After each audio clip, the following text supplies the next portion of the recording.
и поющий яркий май.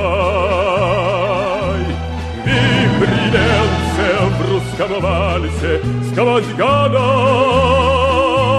помнит сердце, не забудет никогда.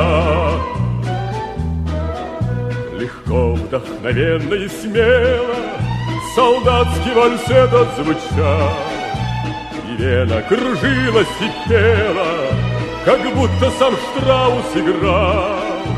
А парень с улыбкой счастливой гармонь свою к сердцу прижал, как будто он волжские видел разливы, как будто Россию обнял. Помнит Вена, помнят Альпы и Дунай, тот цветущий и поющий яркий май. Вихрь лился в русском вальсе сквозь года, помнит сердце, не забудет никогда.